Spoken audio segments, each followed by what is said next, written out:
Everyone, आज हम start करेंगे income from house property income tax chapter 6। इसके एग्जामिनेशन क्वेश्चन मैं आपको करवाऊंगी पार्ट्स के अंदर। तो हम स्टार्ट करते हैं। स्टार्ट करने से पहले मैं आपको बता दूं, अगर आप चैनल पे नए हैं तो पहले चैनल को जाकर सब्सक्राइब करो और बेल आइकन प्रेस करें for new update.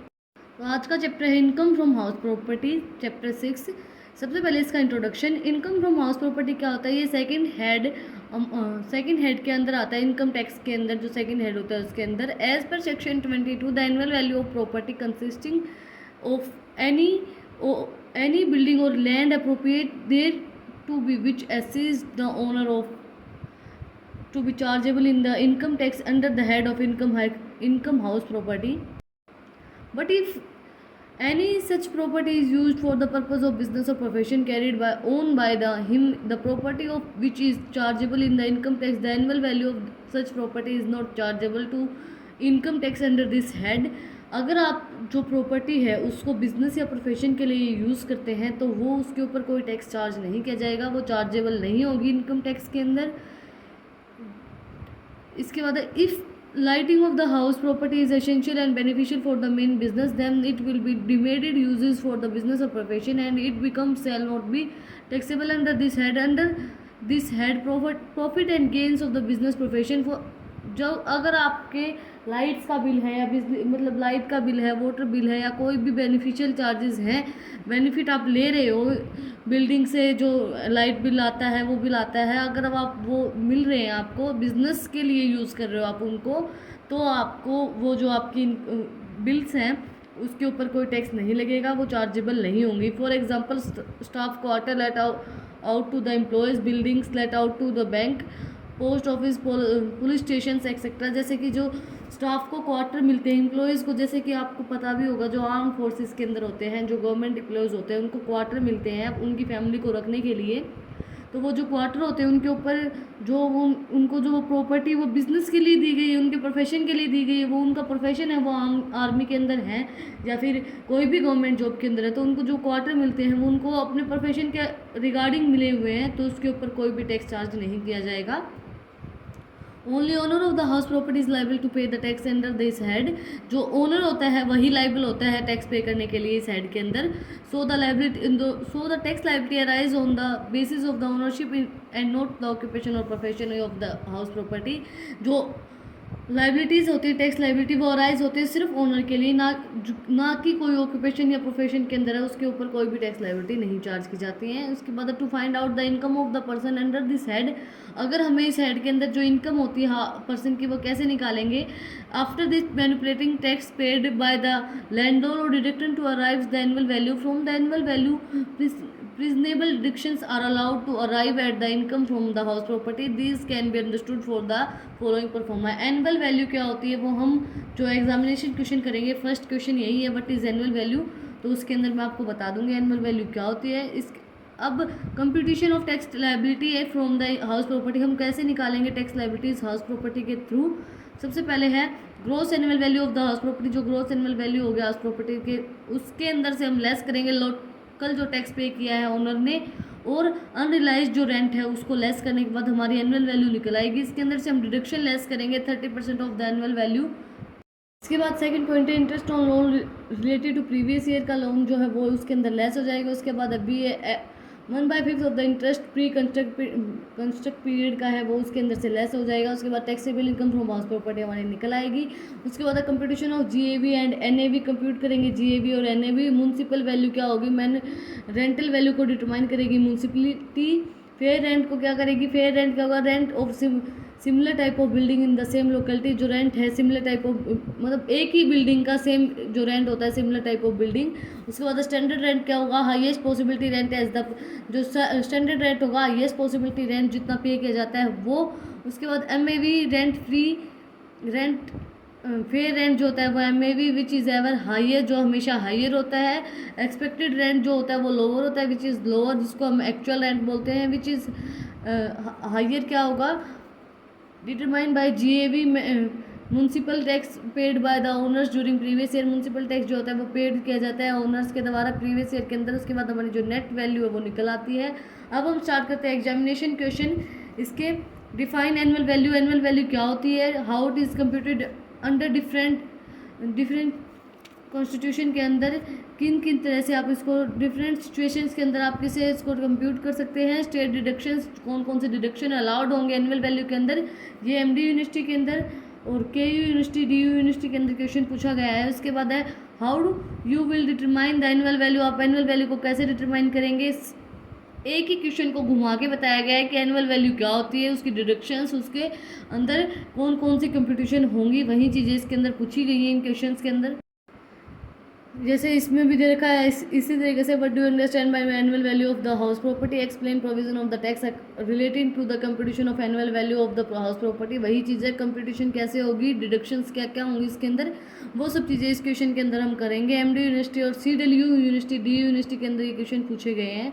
Income from house property does not only means to income of receive from the house property. Income from house property का मतलब ये नहीं होता है कि वही इनकम जो आपकी हाउस प्रॉपर्टी से मिली है उसी को इनकम फ्रॉम हाउस प्रॉपर्टी नहीं कहते हैं।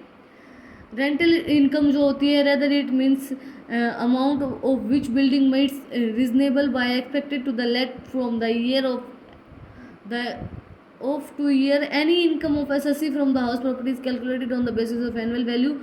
जो भी SSC की इनकम होती है वो कैलकुलेट की जाती है बेसिस ऑफ एनुअल वैल्यू के बेसिस पे। एनुअल वैल्यू होती क्या है, according to section 3 subsection 1, annual value of house property let out can be determined in the following manner: the sum from which the house property meet exceed to the let out it is can be expected rent. जो expected rent होता है उसको हम annual value बोल सकते हैं। जैसे कि एनुअल वैल्यू वो होती है जो हमने एक्सपेक्ट भी नहीं की हो, जैसे कि हमने सोच रखा हो कि हमें जो रेंट है वो इतना मिलेगा, लेकिन हमें मिल जाता है या तो उससे कम या उससे ज़्यादा। जो एक्सपेक्टेड नहीं होता है उसको बोलते हैं annual value. The owner of the house property receive the actual rent of the letting out the property or any part of the property and such actual rent received in the SSC of the sum referred to in the actual amount of rent received will be annual value। जो actual amount हमें मिलती है, receive होती है, वो होती है annual value।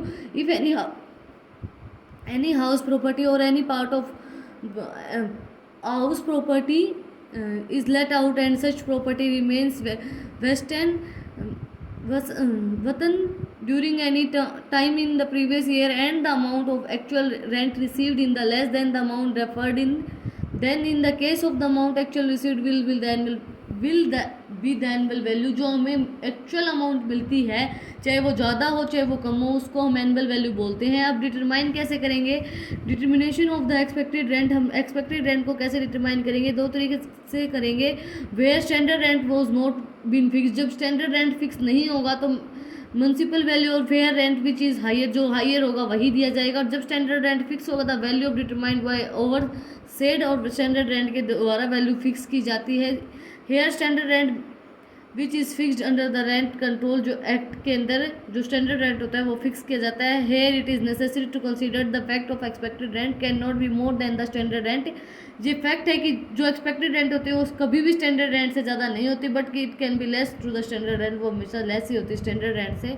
अब determination of actual rent, actual rent क्या होता है, if the owner provided other facility to the tenant, जो ओनर है वो फैसिलिटी प्रोवाइड करवाता है टेनेंट्स को, जैसे water facility, electricity facility etcetera, and contract के अंदर उसने फैसिलिटीज प्रोवाइड करवाई हैं कि हम ये फैसिलिटीज़ आपको प्रोवाइड करवाएंगे। In such cases the expenses related to the facility deduct from the actual rent.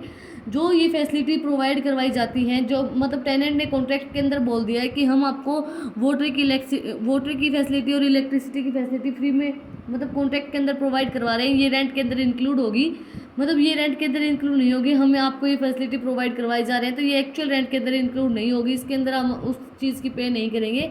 उन्होंने कॉन्ट्रैक्ट के अंदर बोला है कि हम आपको ये प्रोवाइड करवाएंगे बिना मतलब उस ही रेंट के अंदर, तो ये हम इसको इंक्लूड नहीं करेंगे।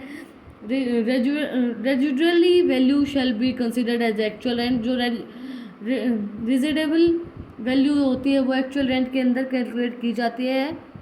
The municipal tax paid by the tenant shall not be deducted from the gross annual value. जो म्यूनसिपल टैक्स जो पे किया जाता है टेनेंट के द्वारा वो ग्रॉस वैल्यू के अंदर डिडक्ट होता है उसके अंदर से। द रिपेयर एक्सपेंसेस जो होते हैं house property shell not be deducted from the actual gross annual value. जो रिपेयर जो हाउस प्रॉपर्टी की रिपेयर हुई है वो भी उसके अंदर इंक्लूड नहीं होगी, वो डिडक्ट होगी, वो डिडक्ट नहीं होगी उसके अंदर, वो ग्रॉस एनुअल वैल्यू के अंदर डिडक्ट नहीं होगी। The municipal tax paid by the owner shall be deducted, जो म्यूनसिपल टैक्स पे किया है ओनर ने वो डिडक्ट किया जाएगा ग्रॉस एनुअल वैल्यू के अंदर से, whether it is related to previous year, चाहे वो प्रीवियस ईयर से रिलेटेड हो चाहे ना हो। इसके बाद following explanations made by gross annual value easily understandable, हम ग्रॉस एनुअल वैल्यू को ईजिली अंडरस्टैंड कर पाएंगे किन किन इन तरीके से। दो कंडीशंस दे रखी हैं। सबसे पहली कंडीशन है एक्चुअल रेंट लेस होता है हमेशा एक्सपेक्टेड रेंट से, जो एक्चुअल रेंट होता है वो एक्सपेक्टेड रेंट से हमेशा लेस होता है। मैंने आपको बताया जो हम एक्सपेक्ट करते हैं चाहे वो हायर हो चाहे वो कम हो, वो एक्चुअल रेंट हमेशा कम होता है एक्सपेक्टेड रेंट से। ग्रॉस एनुअल वैल्यू इक्वल होती है एक्चुअल रेंट के। सेकंड कंडीशन क्या होगी, एक्चुअल रेंट हायर होगा एक्सपेक्टेड रेंट से, under realised rent be deducted from the actual rent. It is condition in the satisfaction. In the case of GAV will determine the following method. If house is vested during the year, actual rent less होगा expected rent से, GAV equals to actual rent. If there is a no vacancy but due to any other factor, अगर कोई भी vacancy नहीं है तो actual rent less होगा expected rent से, GAV equals to expected rent. Negative annual value क्या होती है, the annual value of the let out house property is negative में municipal tax paid by the owner is more than the greater annual value. जो negative annual value क्या होती है, जो municipal tax जो होता है हाउस प्रॉपर्टी का वो नेगेटिव किया जाता house house can be negative होता है व्हेन मल्टीपल टैक्स, जो म्यूनसिपल टैक्स जो होता है ओनर का वो मोर देन हो एनुअल वैल्यू से। डिडक्शन क्या होंगी इसके अंदर, income chargeable under this head from the house property shall be computed after making some deduction, जो कंप्यूट किया जाता है सब कुछ डिडक्शन करने के बाद। सबसे पहले डिडक्शन क्या क्या होंगी, सबसे पहले डिडक्शन होगी standard deduction. If the house property is let out the standard deduction will B 30% of the annual value. Standard अगर हाउस प्रॉपर्टी लेट आउट कर दी है तो स्टैंडर्ड डिडक्शन होगी 30%। This deduction which be allowed irrespective of the fact weather it is not amount of is incurred, अगर incurred नहीं हुई है तो भी ये अमाउंट जो होती है डिडक्शन वो इरिस्पेक्टिव होती है, इसके ऊपर चार्जेबल होता है tax. But in the case of occupied house rent deduction is nil, अगर आपने कोई भी ऑक्यूपाई कर रखा है कोई भी छीन रखा है रेंट तो उसके ऊपर डिडक्शन जो होगी वो लेस होगी, कोई भी नील होगी मतलब जीरो होगी, उसके ऊपर कोई डिडक्शन होगी नहीं, नील होगी, नील का मतलब जीरो होता है। The following expect are necessary to considered in the respect of standard deduction. सबसे पहले कि 30% necessary will be given of the actual rent which is expenditure is incurred और नॉट, अगर एक्सपेंडिचर हमें इनकर्ड हो रहे हैं या नहीं हो रहे हैं उसके ऊपर 30% तो लगेगी ही, चार्जेबल होगा ही। If the SSC is owner of the more than the two houses, अगर एसएससी दो हाउस से ज़्यादा का ओनर है तो then expect two houses all the self occupied houses are determined let out, hence it is with standard deduction is always allowed। अगर जो SSC है वो दो हाउस से ज़्यादा का ओनर है ऑक्यूपाई कर रखे उसने तो 30% एनुअल वैल्यू चार्ज की जाएगी, स्टैंडर्ड डिडक्शन हो गई उसके अंदर। If the SSC of two houses is utilise by the self occupied, अगर उसके सेल्फ ऑक्यूपाइड है तो उसके ऊपर स्टैंडर्ड डिडक्शन अलाउड नहीं होगी, नॉट बी अलाउड। उसके बाद note if annual value is zero और नेगेटिव, अगर एनुअल वैल्यू जीरो है या नेगेटिव है तो then no standard deduction will be allowed, तो उसके ऊपर कोई स्टैंडर्ड डिडक्शन अलाउड नहीं होगी। उसके बाद interest on loan is allowed as deduction of acquired bus basis if money borrowed is utilized by the acquiring constructing, repairing and renewing in the house property. In the let out property, the whole amount of interest is loan in allowed as a deduction। अगर आपने loan लिया है, interest on loan लिया है आपकी property के, या तो उसकी रिपेयरिंग के लिए या रिन्यूइंग करवानी है उसके लिए अगर आपने लिया है लोन तो उसके ऊपर पूरी डिडक्शन होंगी, उसके ऊपर आपको उसके ऊपर डिडक्शन अलाउ होंगी।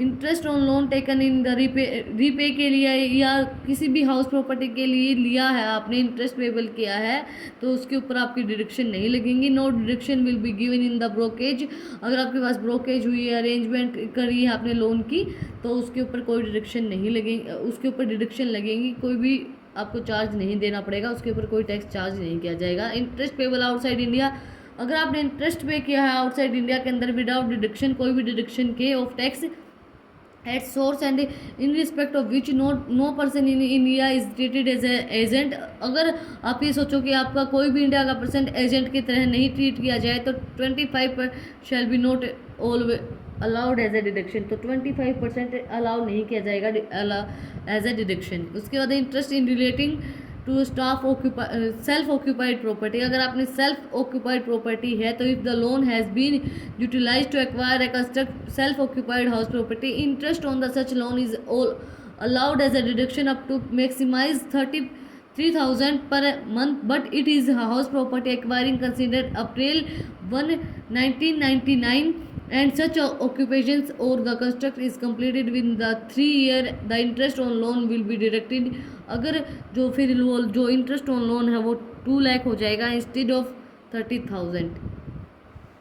Interest on pre construct period, अगर प्री कंस्ट्रक्शन पीरियड है उसके ऊपर इंटरेस्ट है तो pre construct period means the period beginning on the date of the borrowing and अगर आपने मतलब पहले ही बोरो कर लिया है, जैसे कि मार्च 31 को बोरो कर लिया, इमीडिएट बिफोर द कंप्लीटिंग, अगर आपका कंप्लीट नहीं हुआ है उससे पहले ही आपने वो बोरो कर लिया है which is earlier. Interest on loan taken for the purpose of construction of acquiring printing of the period of the previous year in such property as acquired on the construction will be deducted in 5 equal amount installment। अगर फिर आपको 5 equal amount installment के अंदर पे करना पड़ेगा। Beginning of the previous year in the house properties acquired and construct, तो beginning के अंदर आपकी जो हाउस प्रॉपर्टी वो एक्वायर कर ली जाएंगी। For example if a construction of a house starts in June 2016 and it is completed in March 31, अगर आप कंस्ट्रक्शन कर रहे हो किसी भी बिल्डिंग की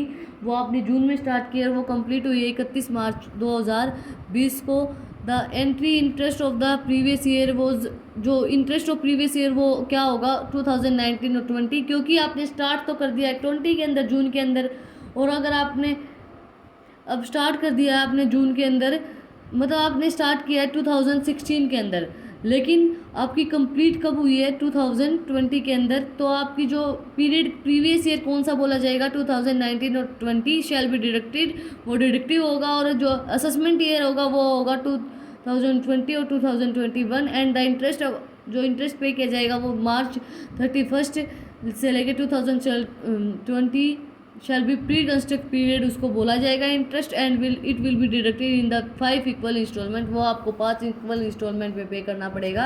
जो असेसमेंट ईयर और प्रीवियस ईयर क्या होता है वो मैंने आपको फर्स्ट जो चैप्टर है उसके अंदर बताया था, अगर आपने नहीं देखा है तो आप जाके चेक कर सकते हैं। आज की वीडियो बहुत लंबी हो गई इसलिए मैं सेकंड क्वेश्चन और इसका थर्ड क्वेश्चन अगली वीडियो के अंदर कवर करवाऊंगी। तो अगर आपको वीडियो पसंद आई तो इस वीडियो को ज़्यादा से ज़्यादा लाइक करें और चैनल को सब्सक्राइब करें और बेल आइकन प्रेस करें for new update. Thank you for watching my video.